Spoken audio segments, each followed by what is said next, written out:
Welcome to the Marketing in Practice podcast with me, Sam Carvalho, where you will discover everything you need to know about marketing and branding your business. To find out more about how I can help you brand your business, visit www.practiceofthepractice.com/branding. And if you'd like to see some examples of my design work, be sure to follow me on Instagram at Samantha Carvalho Design.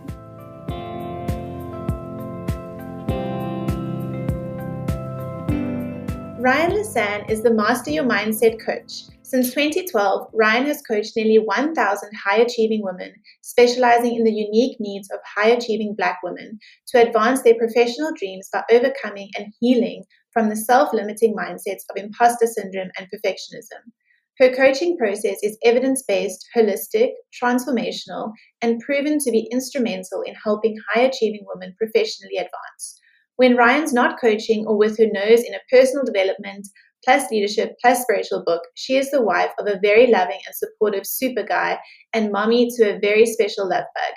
She's a proud member of the Lynx Incorporated and Alpha Kappa Alpha Sorority Incorporated and a graduate of Spelman College and Georgetown University. Hi, Ryane. Thanks so much for joining us today. Hi, Sam. Thank you. And thank you to your listeners. It's really a privilege and a pleasure to be on your show. Thank you so much. So, as we always do with every guest that we feature on the Marketing in Practice podcast, can you share with us a bit about your story and how you got to where you are now? Yeah, absolutely. Thank you. So, where does my story begin? I'll say, I'll give two sort of touch points. One is I think that really what my business is and the purpose, the focus, the vision, mission of my business, it's actually the combination of both of my parents' true interests. Both of my parents are very interested in the way that the mind works and supporting individuals, particularly women and particularly Black women, really thrive. So I say that because so many people's businesses and practices really do stem from a very core part of who they are. It's like a real representation of them. So I add that sort of as like the nest that my business lives in. I'll say, where did my individual shoot come from? Like, where did I have that maybe entrepreneurial seizure where I came in to my place of work and I looked around as Michael Gerber. If anyone out there has not picked up Michael Gerber, the E-Myth, it is, we'll talk about that a lot probably today. That is one of the best business books for small business that I've ever read. It has been game changing. It's called The E-Myth. And he talks about most small business owners come into their place of work one day and they look around and they have what he calls an entrepreneurial seizure. And they look at their boss and they look at the management and they say, I could do this.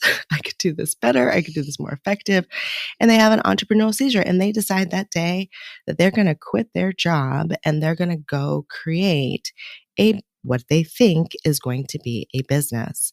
And what they generally quickly, and what I quickly found out was I had created a crazy job for myself that was run by a crazy person who had all kinds of self-limiting beliefs, who didn't know how to run a business, not by fault of her own.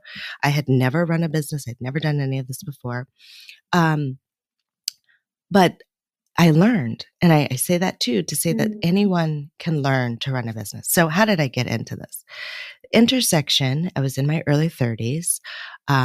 It was 2012, and I was in graduate school, and I wanted very, very strongly, I had a strong desire to start a community of women that, like part of the community I was in, where we were talking about professional development. We were talking about mindset.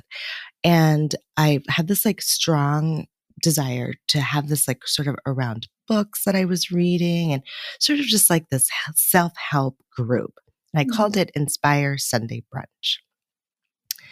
And then over a course of a couple of years, it had turned into a hobby. I'd done a number of events and had different lenses and these kinds of things.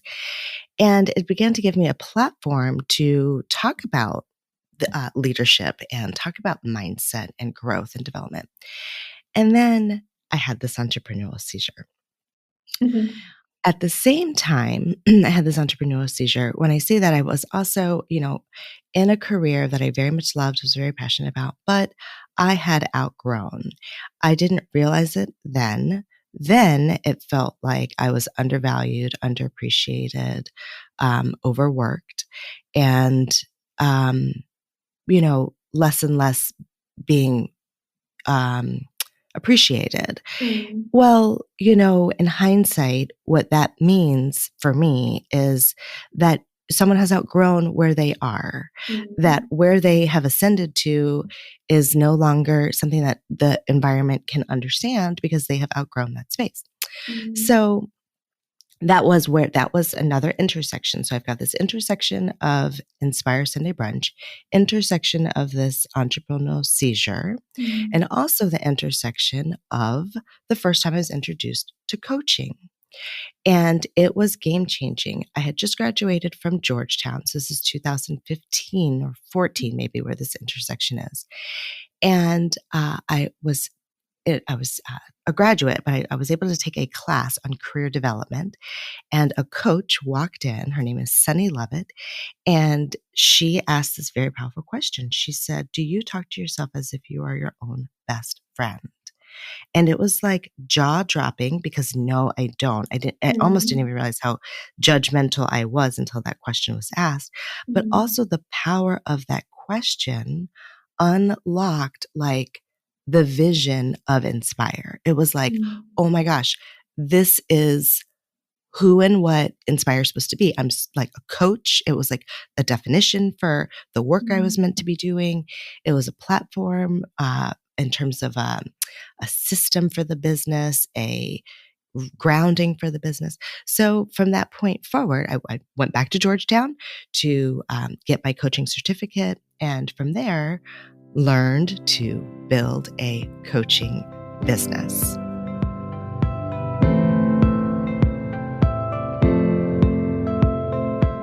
Is managing your practice stressing you out? Try Therapy Notes. It makes notes, billing, scheduling, and telehealth a whole lot easier. Check it out and you will quickly see why Therapy Notes is the highest rated EHR on Trustpilot with over 1,000 verified customer reviews and an average customer rating of 4.9 out of 5 stars. You'll notice the difference from the first day you sign up for a trial. They offer live phone support 7 days a week, so when you have questions, you can quickly reach someone who can help, and you are never wasting your time looking for answers. If you are coming from another EHR, they make the transition really easy. Therapy Notes will import your client's demographic data free of charge during your trial, so you can get going right away. Use the promo code JOE, that's JOE, to get 3 free months to try Therapy Notes for free, no strings attached. And remember, telehealth is included with every subscription free. Make 2022 the best year yet with Therapy Notes.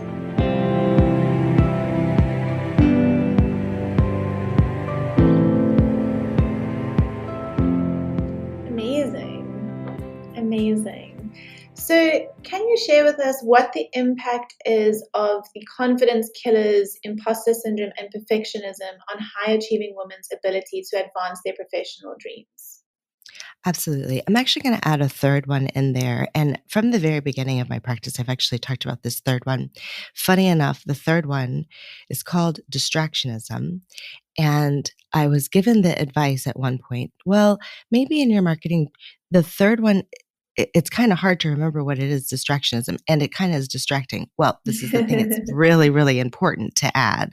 So I'm going to just throw that in there. So there's really a trifecta effect that I see in my practice. And when I say I see in my practice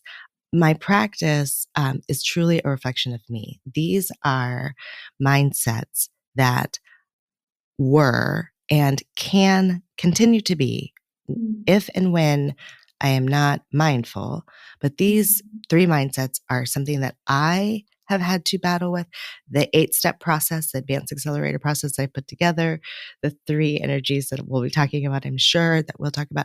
These are all things I've created out of necessity for how to really, maneuver through my own life and accomplish my own dreams. And through that, what I do with my clients. So the 3 mindsets are One, imposter syndrome. And that is a mindset that you can look up. It has a clinical definition to it. The essence of imposter syndrome is this idea that regardless of someone's background, meaning regardless of their education, their experience, their titles, all of the accoutrement, all of the things, they have a deep-seated belief, a feeling, a thought process that says, I'm not enough. Not enough, meaning I'm going to be caught not knowing. Somebody's going to know that my file somehow slid through. I don't know what happened, but I got really lucky. And everybody's going to find out at some point in time that I don't know. So they're both, because they're high achieving and they're doing the things, they're like triply working. They're working to do the work because you got to work to do the work because they're getting where they're going. They are getting themselves there. But there's this false belief of how they're getting there. There's this sense of like, it's not my work that's actually doing it. So there's a devaluing of self, a devaluing of worth, a devaluing of, can I really do it on my own? But then there's also a hiding, a masking of like, please don't catch me. So there's like a triple fear that's there. Then there is this idea of perfectionism, which is a twin or even like just another facet of the mindset. And perfectionism, many people want to say, well, I certainly don't have perfectionism because I don't show up perfectly or like my life isn't perfect. But that's really not perfectionism. Perfectionism at the core is a very strong held belief that unless I am or my product is, my idea is ready, unless it's perfect, unless it's correct, unless it's right, I can't share it. So this person has a tendency to feel like they're constantly getting ready to get ready. Like, how's that project going? Oh, I'm still working on it, just kind of whittling away. And what happens in the background for this person is it whittles at their self-esteem because there's an ongoing record that says it's not enough. It's not enough. It's not right. It's not perfect. Don't say it. Put your hand down. What are they going to think? What are they going to say? It's not right. You're not ready. So it's that layer of fear is really about protecting one's vulnerability of not wanting to get caught, not in the same way of someone's going to catch me as I'm not supposed to be here. I'm an imposter, but it's I'm not perfect enough. I'm not enough to fill this space. Similar, but different. Distractionism is a term that I have coined in my practice. It is what I feel. It is what I see. I'm going to give a little bit of a personal story here, only because I feel it's important on several levels and because it's actually what I'm going through right now. So we have moved as a family 3 times in 5 years. We've had a baby. We've endured the pandemic. We moved right before the pandemic where we knew no one. So we spent 16 months with just the 3 of us, my husband, myself, and a little one. It was tough running a business. And so this is all very quite current. We moved again over the summer. Showing up for all the things. I do all the things. I'm a high achiever. I, do all the things that we do. And I started to notice that in the move, what I could normally keep at bay as distractionism because of my systems, because in a house where you have, where you have to have systems, like where your keys, you put them there so that you can remember where they are. Well, in a new house that's even bigger, you don't have any more systems. So you begin to notice how vulnerable you are when you don't have systems. So my nervous system went berserk because I couldn't literally find my keys. And so I've got to get my daughter to school and it's 8:00 and I can't find my keys. I can't find my keys. I'm so distracted. I'm noticing I'm like overwhelmingly distracted, like not remember, distractionism is part of my mindset that I coach on. So it's relevant. And this feeling had been up until this super heightened point. It had felt like I just can't seem to do consistently the small little things that I know I can do, but I just can't seem to make myself do them over and over and over again. And when you have a business, it's about those small little things. It's not really about my high class coaching. I mean, that's that for my clients, but for my business, it's about all the little intricate details that I, as a solo entrepreneur, have to do. And that's literally hard for me. But I had created systems and all the things to like manage. So now I'm at a point where my life systems are berserk and I'm feeling it. I'm aware of it. And across my email ticker comes a email promotion from another coach who's selling something. And it says ADHD coach makes blah, blah, blah. And it's like a divine breadcrumb. Oh my goodness. Could this be what's happening? Is this possible? Like I had never, I come from a family which we kind of say that, not in jest, like to make fun, but sort of like claiming I was born in 1979. I'm 43. So ADHD was something that was relevant in education. I was a teacher. It was something that was relevant, something that I identified with, but not something that I knew enough about to really, other than sort of cast away like, oh, maybe it's that, to really take value and understanding in. Anyway, I did this deep dive. This was just August. This was just weeks ago. I did this deep dive into this understanding. All that to say, I am in the midst of seeking a diagnosis for what I have been experiencing. The psychiatrist said, distractionism.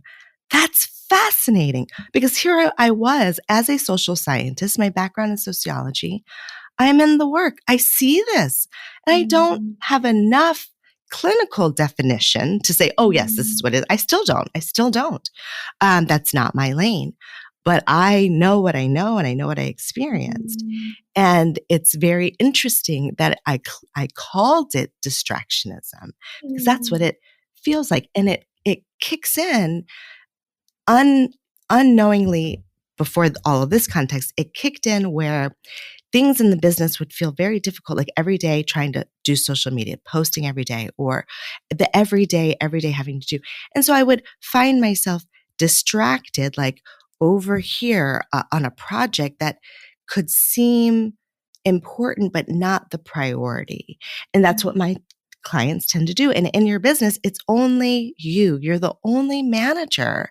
And so it can be very easy to like slide into a sub priority or slide into learning more or slide into perfecting your craft more or slide into, I mean, my goodness, all of the slides. And so if it's difficult for someone to think linearly and to say like, oh, like logic models are easy for me. That's okay. Well, then great. Your systems are probably already shored up. But if that's hard for you, then you get support is needed. Support is needed. I'm going to pause.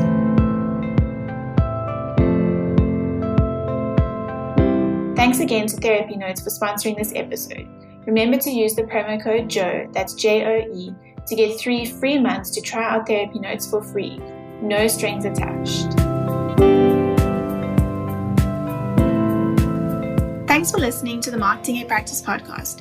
If you need help with branding your business, whether it be a new logo, rebrand, or you simply want to have a print flyer designed, head on over to www.practiceofthepractice.com/branding. And if you'd like to see some examples of my design work, be sure to follow me on Instagram at Samantha Carvalho Design. Finally, please subscribe, rate, and review this podcast on iTunes if you like what you've heard. Talk to you soon.